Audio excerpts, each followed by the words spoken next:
नमस्कार विद्यार्थी मित्रांनो, स्वागत आहे तुमच्या आपल्या आवडत्या युट्यूब चॅनल मध्ये सक्सेस स्टडी पॉइंट मध्ये. टेन्शन घेऊ नका, आजचा आपला चौथा भाग आहे. चौथा आपण भागाकाराचे नियम शिकणार आहेत. सर्व स्कॉलरशिप साठी उपयुक्त असणारे आपल्या लेक्चर्स आहेत. बेसिक पासून तर ऍडव्हान्स पर्यंत सगळं मॅथ्स तुमचं कव्हर करणार आहेत. टेन्शन घ्यायचं नाही. आजचं लेक्चर आहे, सर्वांनी वही पेन घेऊन बसायचं आहे.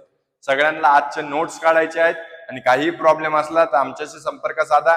एक्स्ट्रा क्वेश्चन्स वगैरे सॉल्व्ह करायला लागत असतील तरीही आम्हाला सांगा, आम्ही तुम्हाला प्रोव्हाइड करू. भागाकार व भागाकाराचे नियम याच्या अगोदरचे जर तुम्ही बेरीज, वजाबाकी व गुणाकार बघितले नसतील तर ते तिन्ही व्हिडिओ तुम्ही बघून घ्यायचे आहेत. बघा, डिव्हिजन. आता डिव्हिजनचे नियम काय आहेत? भागाकार म्हणजे काय? एखादी संख्या समान भागामध्ये वाटणं. आता म्हणजे काय? आपल्याला जर 20 रुपये आपल्याकडे आहे आणि आपल्याला जर 4 लोकांमध्ये ते समान वाटायचे आहे. समान वाटायचे म्हणजे काय? सर्वांना सारखे सारखे रुपये गेले पाहिजे. 20 रुपये आहे, 4 लोकांना समान गेलं पाहिजे. मग आपण काय करू? 5-5 रुपये सगळ्यांना देऊ. मग हे कशाने कळतं आपल्याला? भागाकाराने. मग भागाकार करायचा ही पद्धत आहे. आता बघा, 12 रुपये आहेत, 3 जणांमध्ये वाटायचे, बरोबर? मग किती किती रुपये येतील? 12 भागिले 3, 4 रुपये. 12 त्रिक 3 चोक 12. एकने भागाकार कोणत्याही संख्येला एकने भागल्यास तीच संख्या उदाहरण येते.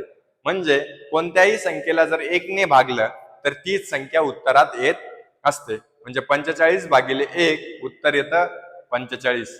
45 असो की कोणताही नंबर असो, 2 अंकी 3 अंकी, कोणत्याही संख्येला जर भागलं तर उत्तर काय येतं? तीच संख्या येत असते. संख्या स्वतःने भागल्या कोणत्याही संख्येला शून्य नसले संख्येचं त्याच संख्येने भागल्यावर उत्तर 1 येते. आता काय आहेत? ज्या संख्येला स्वतःने भागलं, म्हणजे 28 ला 28 नेच भागलं तर उत्तर काय येत असतं? 1. कोणत्याही संख्येला जर त्याच संख्येने भागले तर उत्तर काय येत असतं? 1 येत असतं. काय येत असतं? 1. लक्षात ठेवायचं. 0 ला कोणत्याही संख्येने शून्य नसलेल्या संख्येत भागल्यास उत्तर नेहमी 0 येतं. आता 0 ला कोणत्याही संख्येने भागलं तर उत्तर काय येत असतं? 0. लक्षात ठेवायचे, हे नियम खूप महत्वाचे. जेव्हा क्वेश्चन सॉल्व्ह करशाल तेव्हा खूप महत्वाचे राहतील. 0 ला कोणत्याही संख्येने भागल्यास उत्तर 0 येतं. उत्तर तीच संख्या येत नाही, लक्षात ठेवा. आणि कोणत्याही संख्येला जर 0 ने भागलं तर उत्तर काय येत असतं? अनडिफाईन्ड. काय येत असतं? अनडिफाईन्ड. तुम्हाला असे प्रश्न पण येतात. जर एखाद्या संख्येला 0 ने भागलं तर उत्तर काय येतं? तुम्हाला पर्यायामध्ये दिलेलं राहील 1, दुसरा राहील 0, तिसरा राहील अनडिफाईन्ड. मग तुम्हाला काय लिहायचंय? जर एखाद्या संख्येला 0 ने भागला तर उत्तर येत असतं अनडिफाईन्ड. म्हणजे काय? सांगू शकत नाही, अशक्य, बरोबर? आणि जर एखाद्या संख्येने 0 ला भागलं, म्हणजे 0 ला एखाद्या संख्येने भागलं तर उत्तर येत असतं 0. लक्षात ठेवायचे 2 फरक. आता division method, performing division method left to right. ठीक आहे, शिकवतो मी तुम्हाला डिव्हिजन. शेष नियम विशेष हे भाजकापेक्षा ठीक आहे. आता कोणत्याही शब्दात शाब्दिक उदाहरण असेल तर भागाकार आहे हे कसं सांगू शकतो आपण? वाटून द्या, समान भाग, प्रत्येकाला, प्रति, विभाग असे शब्द असल्यास काय होतं? हे असे शब्द जर तुम्हाला इथे दिसत आहेत बघा, प्रत्येक, प्रति, विभाग असे शब्द जर तुम्हाला दिसत आहेत तर त्याचा अर्थ काय आहे? की तुम्हाला भागाकार करायचा आहे. इथे पण इंग्लिश मधून काय असतात? डिस्ट्रीब्यूट और share, equal, parts, to each, पर और डिवाइड. कळालं?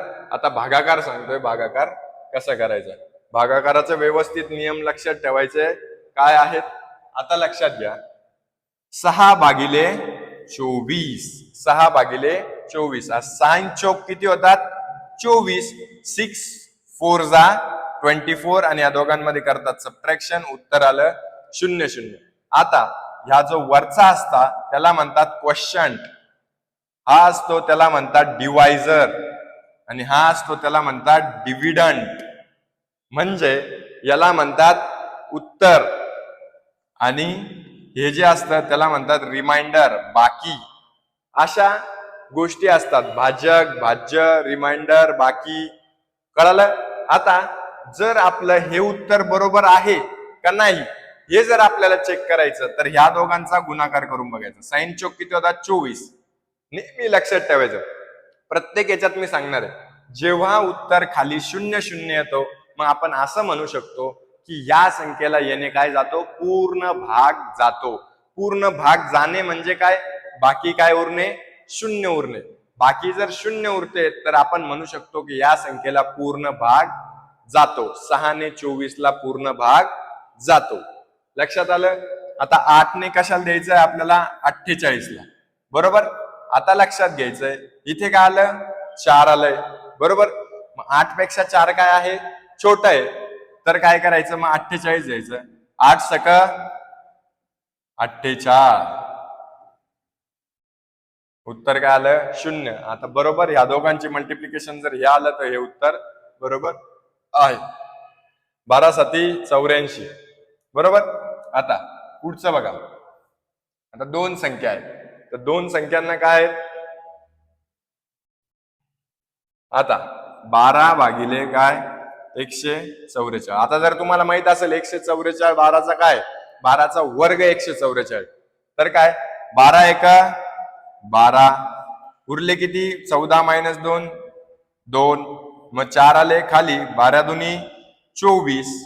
12 दुनी किती होतात? 24. उत्तर आलं 0 0. आणि उत्तर काय आलं आपलं? 12. म्हणजे याला 144 ला 12 ने पूर्ण भाग जातो. आता 12 गुणिले 12 जर केलं तर 144 येतं. म्हणजे हे उत्तर आपलं काय आहेत? बरोबर आहेत. कळालं? 12चा वर्ग काय आहेत? 144. 24 भागिले 360. आता बघा 24. बरोबर? 24 एका 24. 24 दुने काय होतात? 48. मग 24 एका 24. किती उरले? 6 मधून 4 गेले उरले 2. 3 मधून 1 गेला 2 गेले उरलं 1 आणि 0.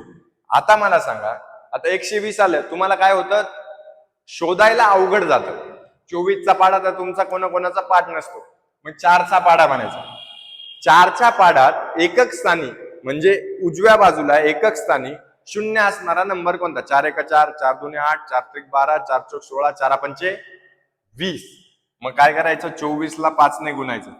5 चौक 20, 5 दुने 10 आणि 2 12. म्हणजे 24 पाचे किती होतात? 120. उत्तर आलं 0 0. म्हणजे 15.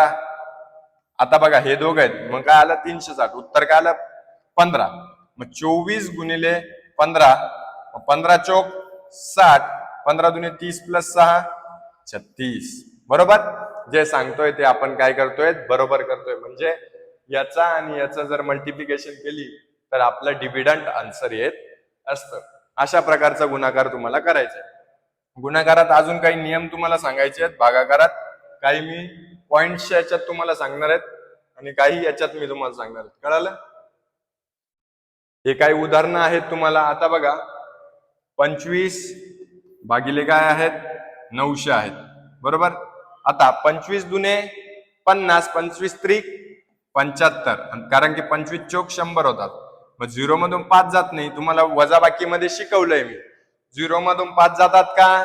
नाही. मग 10 मधून 5 गेले उरले 5. एकाला हातच्याला 9 मधून 8 गेले उरला 1. 150. आता 150 किती येतं आपल्याला? 25 चौक 100, 25 सका 125, 25 साते 150. उत्तर आलं 0 0. म्हणजे उत्तर काय आहेत? 37. कळालं? अशा प्रकारचे सगळे काही एक्झाम्पल्स आहेत. तुम्हाला सगळे एक्झाम्पल सोडवायचे आहेत. आणि याच्यात जर तुम्हाला काही प्रॉब्लेम येत असेल तर 9172278378 याच्यावर तुम्ही काय करायचंय? मला कॉल करा किंवा मेसेज करा. आणि अजून माहिती पाहिजे असेल तर याच्याबद्दल क्वेश्चन सोडवायला पाहिजे असतील तर मला नक्की कळवा.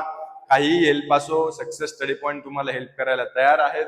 सगळ्यांनी चॅनलला सबस्क्राईब करून घ्या. सगळ्या कॉम्पिटिटिव्ह एक्झाम साठी आणि सगळ्या बेसिक स्कॉलरशिप साठी हे महत्वाचं आहे.